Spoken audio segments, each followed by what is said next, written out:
तो आदाब, नमस्कार, गुड इवनिंग, सत श्री अकाल। एक बार फिर आप तमाम लोगों का स्वागत है क्राइम तक की कहानी के इस एपिसोड में। उम्मीद है पूरी फैमिली अच्छी होगी, अपना और अपनों का ख्याल रख रही होगी। इनकाउंटर की बहुत सारी कहानियां आपने सुनी होंगी, ढेरों कहानियां तो मैंने ही आपको सुनाई। लेकिन आज जो कहानी आपको इनकाउंटर की सुनाने जा रहा हूं तस्वीरों के साथ, उसे देखने के बाद आप भी कुछ कहेंगे। मेरी नज़र में तो ये एक बीमार इनकाउंटर है। और कमाल की बात यह है कि इस पूरे इनकाउंटर की स्टोरी फेसबुक पर लाइव जा रहा था। जिसका इनकाउंटर हुआ वो खुद फेसबुक पर लाइव था। शुरुआत करते हैं एक तस्वीर से। पटना से करीब 90 किलोमीटर दूर भोजपुर के एक इलाके में सुबह सुबह की ये बात है।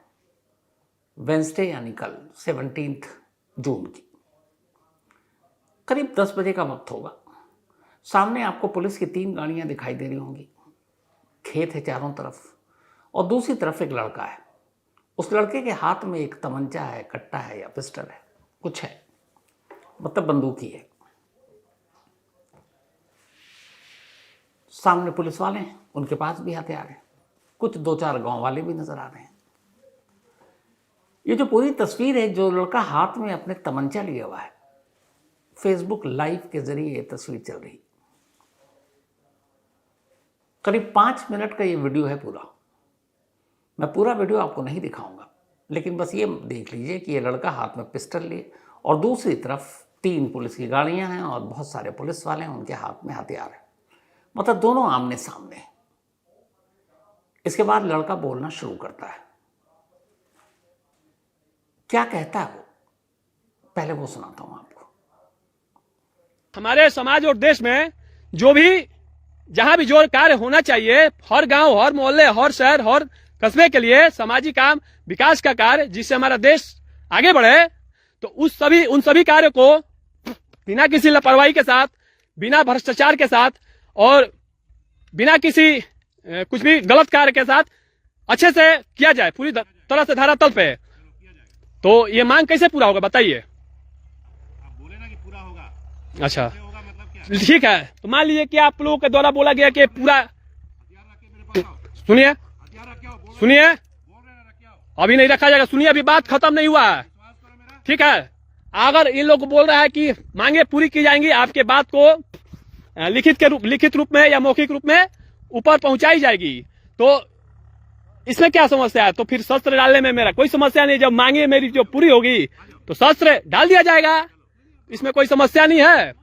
और अगर इसके बाद इन लोगों ने कुछ छल किया या झूठ मूठ का कुछ ऐसा भी कुछ भी किया, तो समाज और देश के लोग, आप समझना इसके बाद कि ऐसे लोगों का क्या इलाज करना है। अगर मैं जिंदा रह गया और ये सब मेरे साथ कुछ ऐसा गलत नहीं किया, तो आऊंगा, तो फिर उसके बाद मेरे द्वारा भी छल ही सिर्फ किया जाएगा, सामने से युद्ध नहीं होगा। उसके बाद अगर छल करेगा तो छल ही होगा।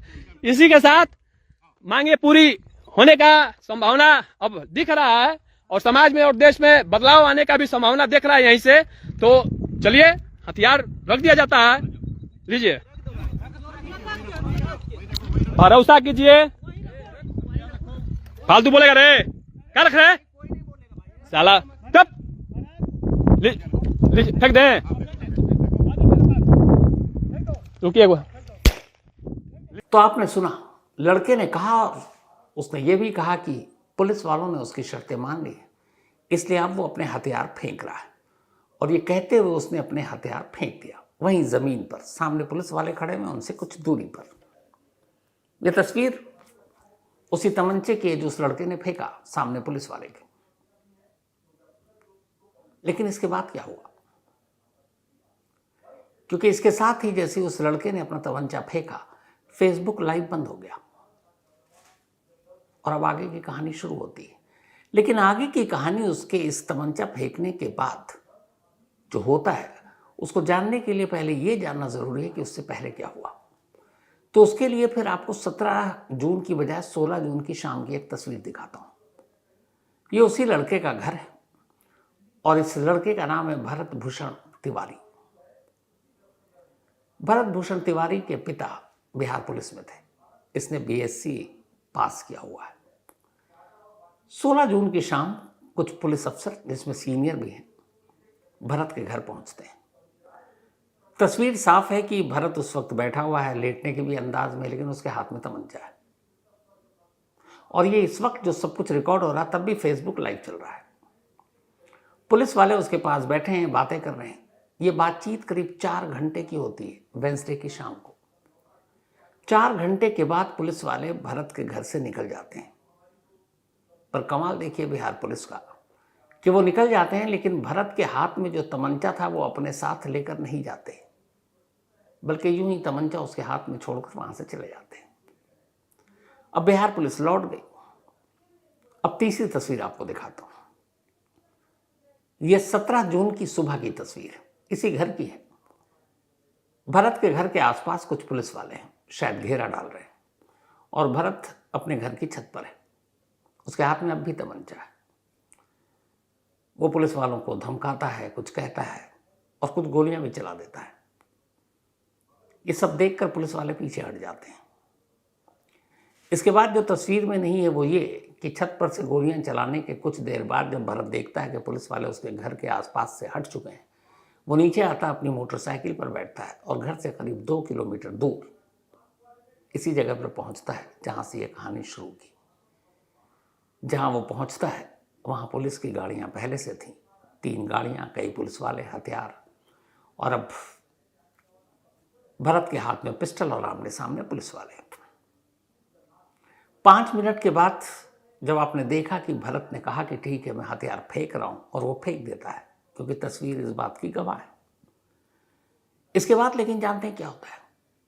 इसके बाद अचानक गोलियां चलने की आवाज आती है।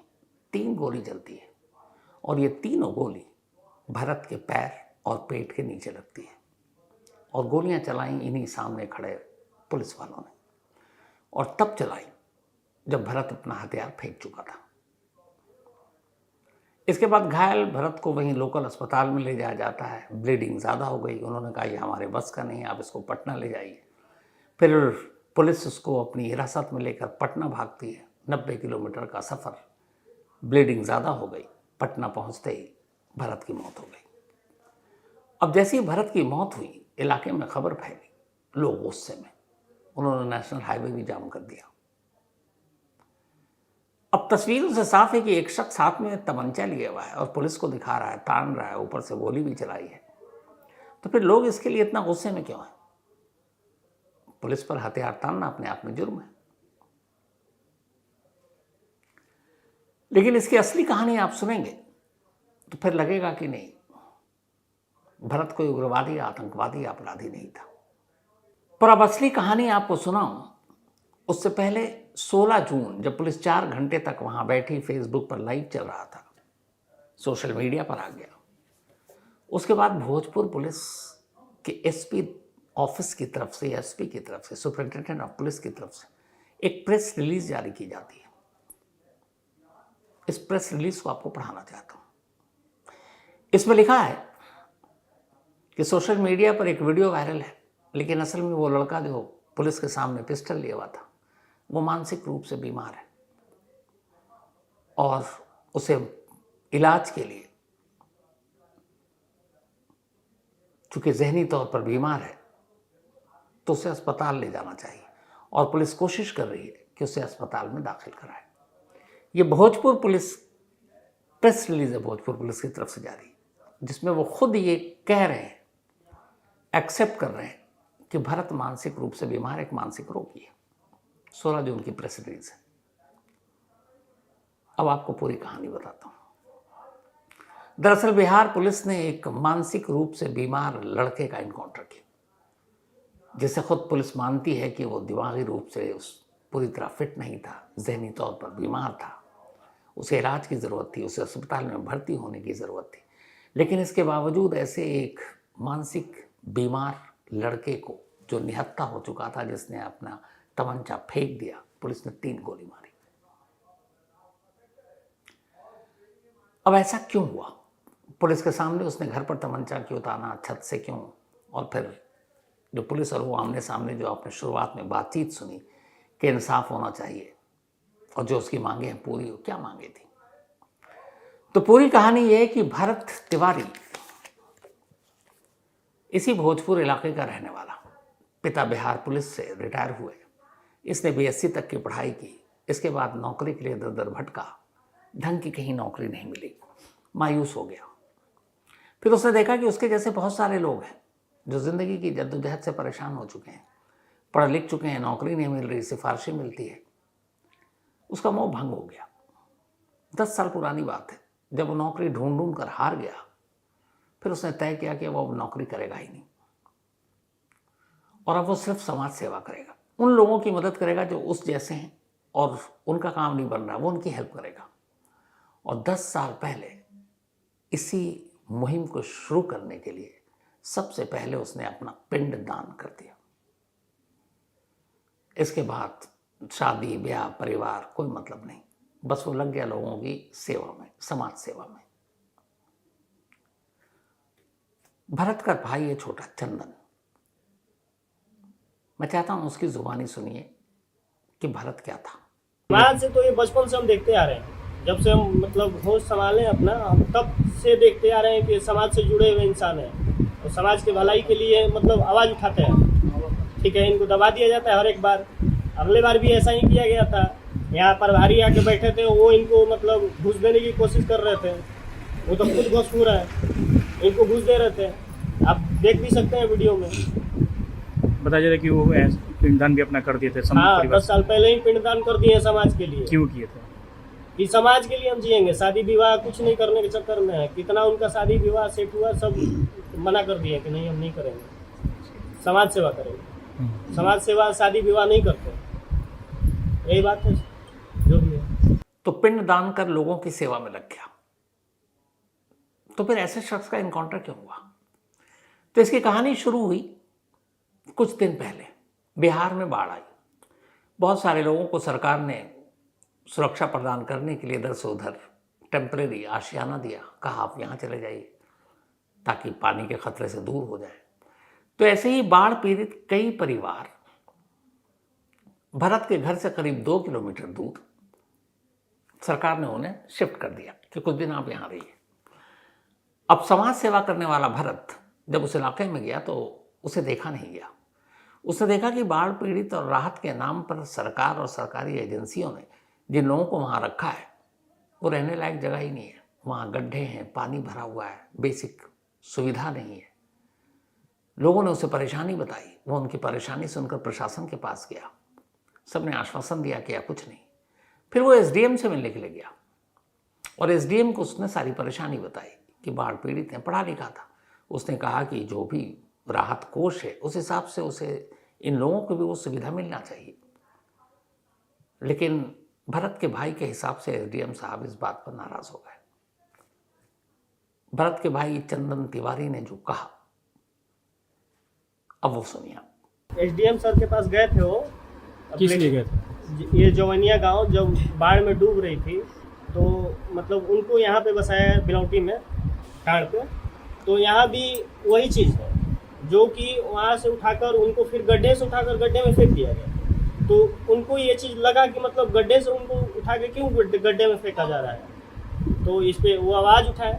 तो यही चीज़ लेकर मतलब प्रशासन टारगेट उनको आवाज किस लिए उठा रहे थे? कि वहाँ पे व्यवस्था मतलब बढ़िया किया जाए, माटी भरवा दिया जाए, ऊंचा करवा दिया जाए ताकि पानी ना पहुँचे, वो लोगों को दिक्कत ना हो रहने में। बाढ़ का पानी वहाँ भी आता है? वहाँ भी आता है, वहाँ भी आता है। और ये लोग प्रशासन पर्सनली टारगेट उनको कर लिया उस पर। बाकी आज देख भी रहे लोग, आप लोग लाइव, हथियार फेंकने के बाद भी उनको मार दिया गया। तो बाढ़ पीड़ितों की बुरी हालत पर आवाज उठाने वाले भरत को प्रशासन ने कोई मदद नहीं दिया और वो लगातार आवाज उठाता रहा। और इसके बाद अचानक मंगलवार यानी कि 16 जून को पुलिस की टीम उसके घर पर पहुंच जाती है।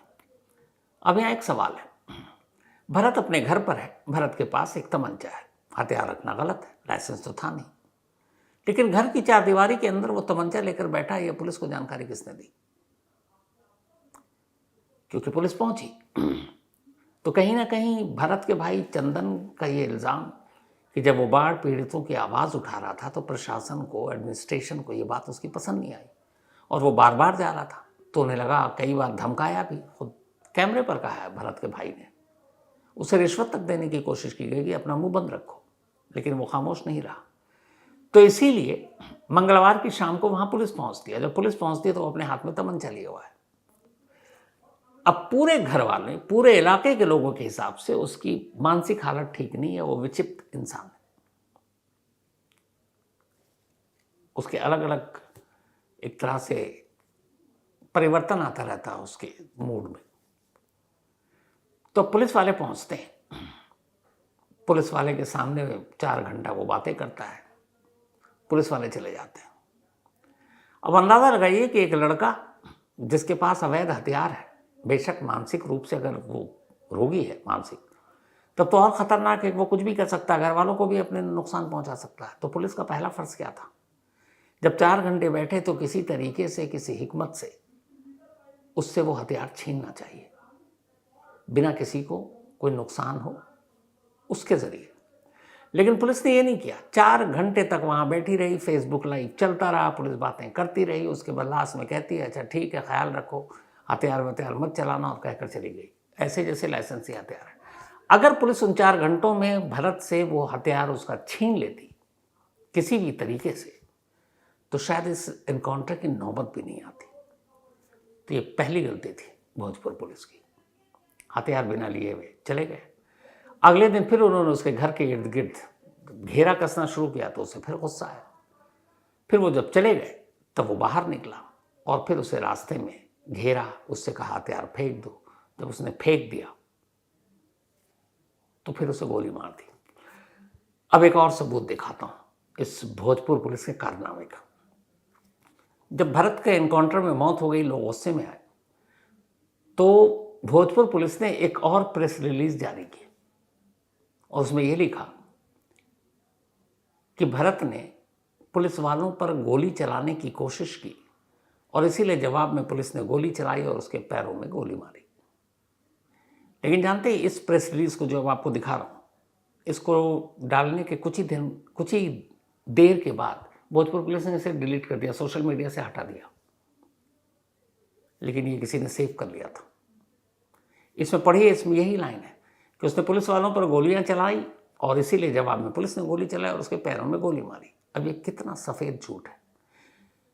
फेसबुक लाइव में साफ है कि भरत ने हथियार डाल दिया, पिस्टल फेंक दिया, तस्वीर है, वीडियो है, पुलिस वालों के सामने वो जमीन पर वो पिस्टल उसका पड़ा हुआ है। पूरे फेसबुक लाइव में कहीं भी उसने गोली नहीं चलाई और फेसबुक लाइव खत्म होने के बाद पिस्टल उससे दूरी पर है। तो भोजपुर पुलिस ने ये रिलीज जल्दबाजी में तो जारी कर दी जब उन्हें एहसास हुआ कि इसके तो सबूत हैं फेसबुक लाइव पर कि उसने गोली तो चलाई नहीं बल्कि पिस्टल फेंक दिया। तो फिर गड़बड़ हो गया। तो इसलिए आंगन फांगन में उन्होंने इस प्रेस रिलीज को डिलीट कर दिया जो अभी आपने पढ़ा। एक दिमागी रूप से बीमार शख्स को क्या इस तरह से मारना, मेरी नज़र में तो ये एक मर्डर है। भरत की गलती थी, पिस्टल हाथ में, तमंचा हाथ में लेकर कानून के रखवालों को आप तानेंगे, दिखाएंगे, वो गलत है।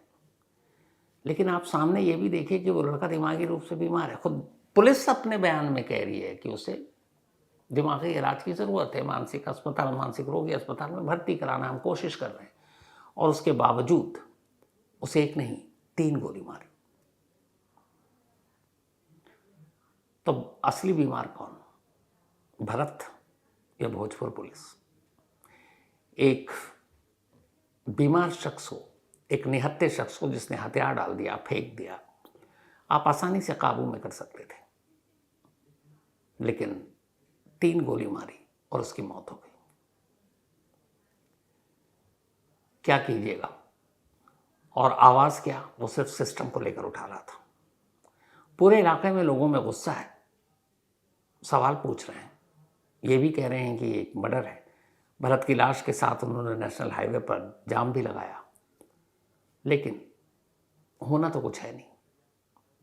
हाँ, भरत मारा गया, अफसोसनाक। मैं चाहता हूं इस पूरी कहानी पर, चूंकि आपको सबूत के साथ दिखाया है, तमाम वीडियो, प्रेस रिलीज, अपनी राय जरूर दीजिएगा ताकि आपकी राय लोगों तक पहुंचे। तो इसी के साथ आज की कहानी में इतना ही। अब आपसे मुलाकात होगी कल रात 9 बजे किसी नई कहानी के साथ। तब तक अपना और अपनों का ख्याल रखिएगा। Thank you very much.